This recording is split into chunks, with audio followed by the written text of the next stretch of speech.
तर श्रीकृष्ण जन्माष्टमीसाठी गोपाळकाला आणि सुंठवडा।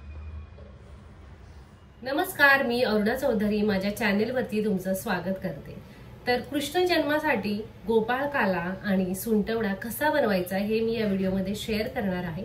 तर त्याच्यासाठी काय काय साहित्य लागणार आहे ते मी तुम्हाला सांगते। सुंठवडा बनवण्यासाठी हे सुकं खोबरं आहे, ते हे असं किसून घेतलेलं आहे। खडी साखर घेतली, तुम्ही साखर घेऊ शकता, आणि सुंठ घेतलेली आहे। तर ही मी नंतर अशी खलबत्त्यामध्ये ना कुटून घेणार आहे आणि हे मिक्सर मध्ये वाटून घेणार। तर इथे मी ह्या लाह्या घेतलेल्या आहेत। गोपाळकाला बनवण्यासाठी इथे साहित्य घेतलेलं आहे। हे डाळव आहे, शेंगदाणे, मीठ, साखर, हे थोडेसे फ्रुट्स घेतले, त्यामध्ये ऍपल, डाळिंब, पेरू घेतलेला आहे। आणि सगळ्यात महत्त्वाचं जर काही आहे गोपाळकाला बनवण्यासाठी ते आहे काकडी। तर काकडी घेतलेली आहे, मिरची आणि कोथिंबीर। तर फळं आता मी कापून घेतेय आणि दही सुद्धा घेतलेलं आहे। तर जसं ना मी इथे लाह्या घेतल्यात ना, तर तुम्ही पोहे सुद्धा या ऐवजी घेऊ शकता, पण मी लाह्या घेतल्यात। तर मी तुम्हाला इथे जसं गोपाळकाला बनवून दाखवते। तर आमच्याकडे कृष्ण जन्म, राम जन्म यासाठी सुंठवडा बनवतात, आणि कृष्ण जन्मासाठी आहे ना सगळेजण घरातून जे उपलब्ध आहे त्यांच्याकडे म्हणजे पोहे किंवा मग लाह्या, बाकीचे फ्रुट्स वगैरे ते असं वेगवेगळं घेऊन येतात। आणि मग गावी कृष्ण जन्म झाल्यानंतर ते सर्वांनी जेवढं साहित्य आणलं ते एकत्र करून त्याचा गोपाळकाला बनवतात। तर आणि काही जण जे घरी करतात ते मग अशा पद्धतीने गोपाळकाला करू शकतात।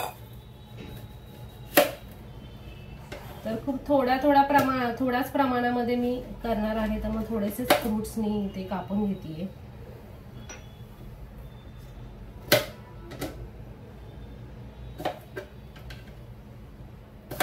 तुम्हाला जे साहित्य मी इथे सांगितलेलं आहे तर हेच घ्यायला हवं असं काही नाहीये, तर तुम्ही वेगवेगळे फ्रुट्स सुद्धा इथे घेऊ शकता। तर ना सुंठ आणि खडीसाखर मी बारीक करून घेणार आहे ना मिक्सर मध्ये।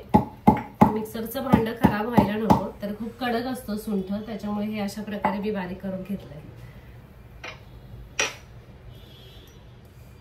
तर इथे मी कुरमुरे घेतले। आता हे सर्व जे साहित्य आहे ते यामध्ये टाकून घ्यायचं आहे।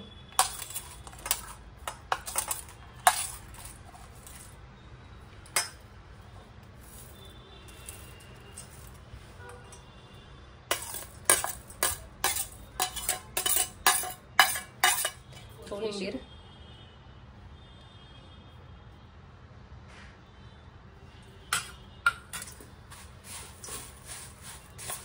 सर्व असं छान एकत्र करून घ्यायचं।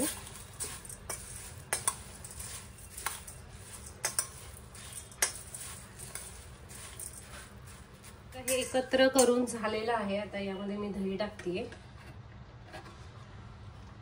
तर दही, काकडी हे महत्वाचं आहे गोपाळकालासाठी। श्रीकृष्णाला दही खूप आवडायचं। हे असं छान मिक्स करतेय। आणि गोपाळकाला चवीला अप्रतिम लागतो, मला तर खूप आवडतो। मी तर म्हणेल असंच कधी तुम्हाला वाटलं तर तुम्ही ब्रेकफास्टला सुद्धा हा असा गोपाळकाला बनवून खाऊ शकता। लाह्या नसेल तर पोह्यांचा सुद्धा बनवू शकता। तर छान मिक्स करून घेतेय आणि मग मस्त गोपाळकाला जो आहे ना तो तयार आहे। तर आता मिक्सरचं भांडं घेतलंय, यामध्ये ही सुंठ टाकतेय मी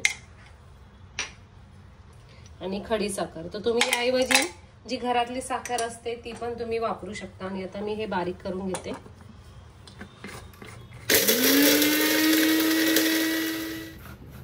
तर मिक्सरच्या भांड्यामध्ये ना ही अशा प्रकारे सुंठ आणि खडीसाखरेची पावडर करून घेतली, आणि हे जे सुकं खोबरं आहे किसलेलं यामध्ये मी आता मिक्स करते।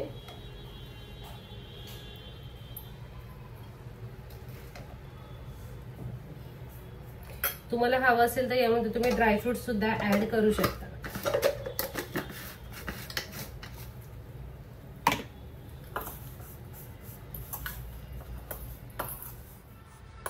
तर अशा प्रकारे हा सुंठवडा पण बनवून तयार आहे, आणि गोपाळकाला सुद्धा।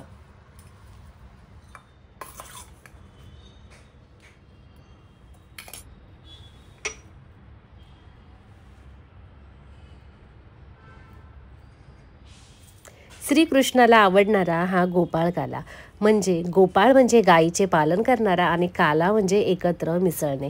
तर श्रीकृष्ण आणि त्यांचे सवंगडे पोहे, ज्वारीच्या लाह्या, लोणचं, दही, ताक, डाळ, साखर, फळांच्या फोडी असं एकत्र करून यमुनेच्या तीरावर तयार करत आणि सर्वजण एकत्र वाटून खात, म्हणून त्याला गोपाळ काला असे म्हणतात.